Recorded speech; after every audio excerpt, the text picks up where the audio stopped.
President.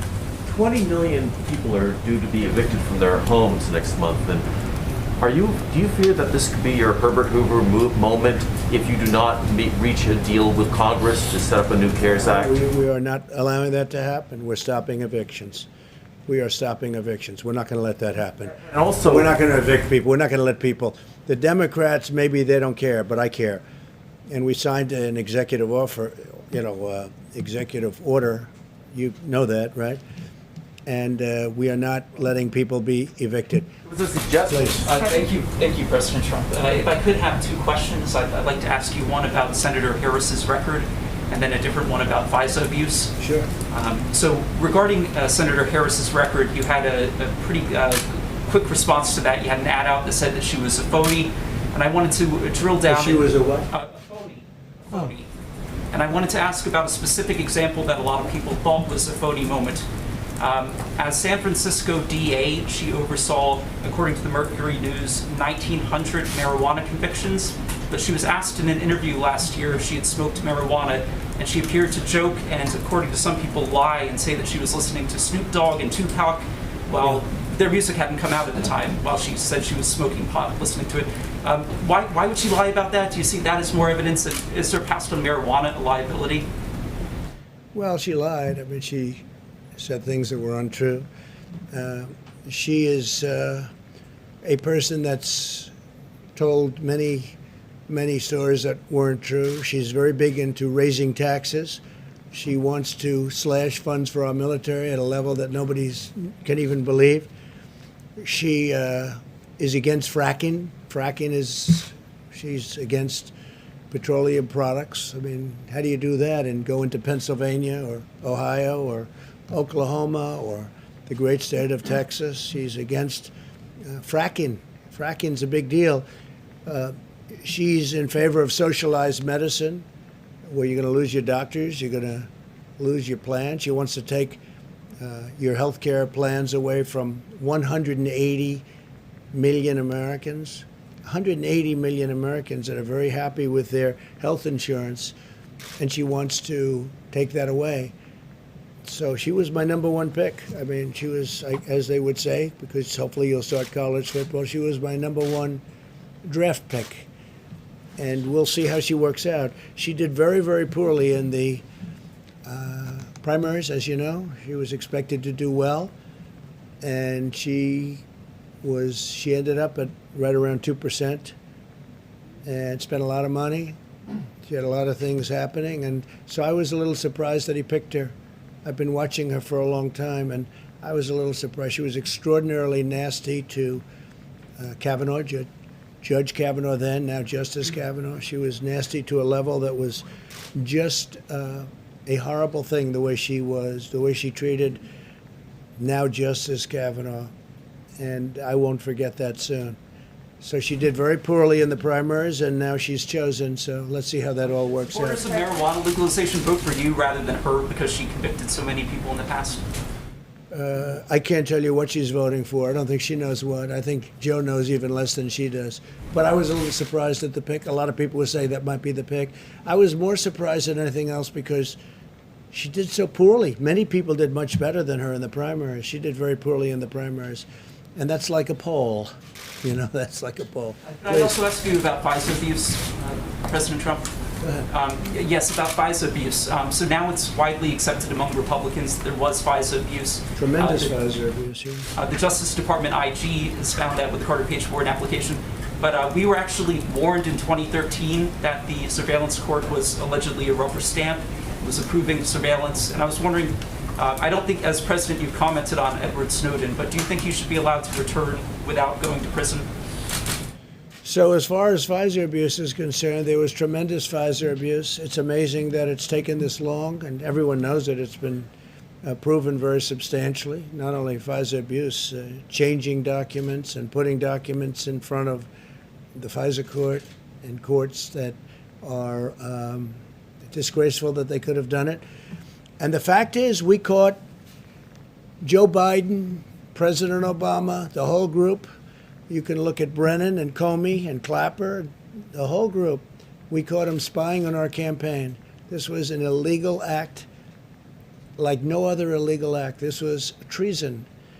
This was at the highest level of treason.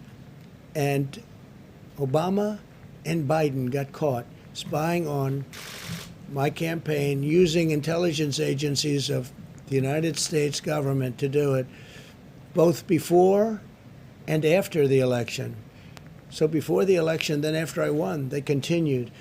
It's total illegal activity, and now we just have to see what's happening. But as far as Kamala is concerned, she's a big tax raiser. She's a big slasher of funds for our military, and she's got a lot of difficult things that she's going to have to explain.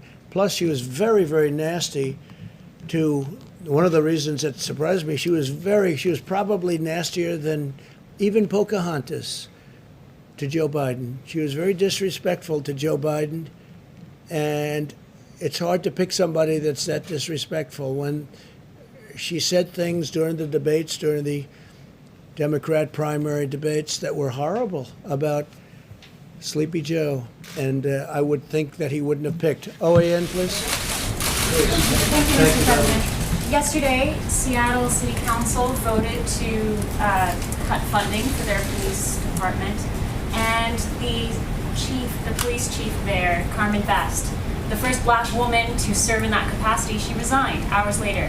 What does this say about our country? What does this say about the defund police movement?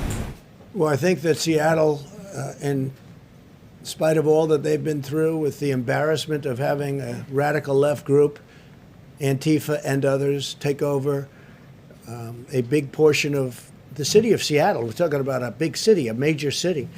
That they allowed that to happen is incredible. That it took so long to fix is incredible. The only reason they went in is because they knew we were going in the following day. And so they preceded us. They didn't want that to happen. They didn't want to be embarrassed. And the people just gave up. They were exhausted from having taken over a city for so long. The police commissioner seems like a very good woman. They were going to slash her salary by 40 or 50%.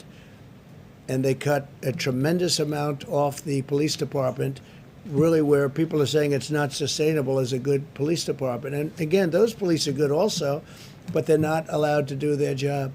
So I think it's a shame.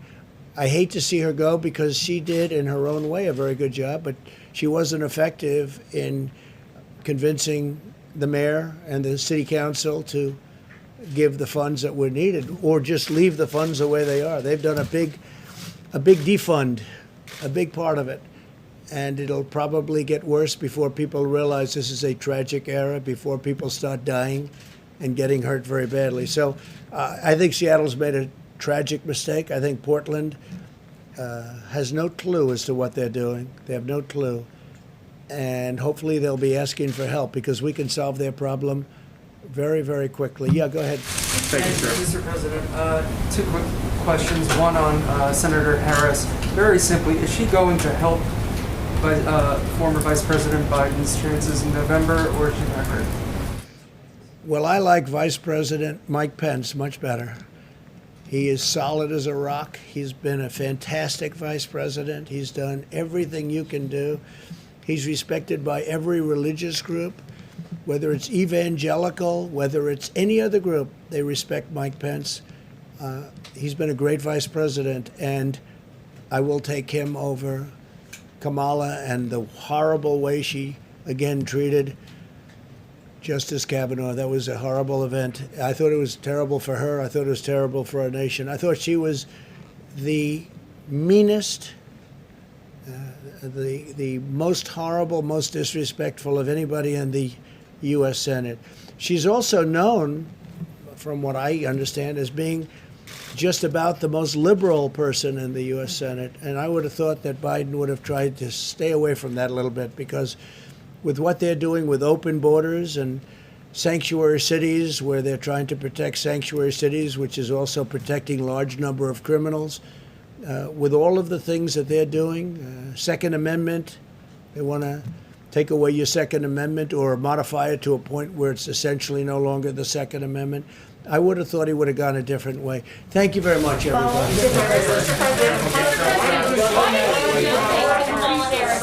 Mr. President, Russia... All right, great Patriots. Thank you so much for joining us here at Golden State Times and being awesome, being the best part of this channel. If you're new to this channel, we encourage you to subscribe and click that bell. If you missed President Trump's previous speeches, they should be coming up on your screen. I'll also pin them to the top of the comments below. But we want to know, what do you guys think about this press conference, this Q&A with reporters with President Trump? Let us know your comments, suggestions, and everything in the comments section below. Also, don't forget to click the thumbs up button and make sure that you guys join us on the next one. Most likely there's going to be another press conference with President Trump tomorrow afternoon. These are like daily now, I believe, but I could be wrong. President Trump, either announces them at the last second or stuff like that. So it's always up in the air, but mostly it has been consistent. So make sure that you are subscribed. Make sure the bell is on. And also, if you want to get notified by us instead of YouTube, all you have to do is go to our website, goldenstatetimes.com. That's www.goldenstatetimes.com, and sign up to our email list. We have an email list on our website, goldenstatetimes.com, where we send you an email once we are live. So if you want to get notified 100% of the time, make sure you sign up to our email list at our website, goldenstatetimes.com.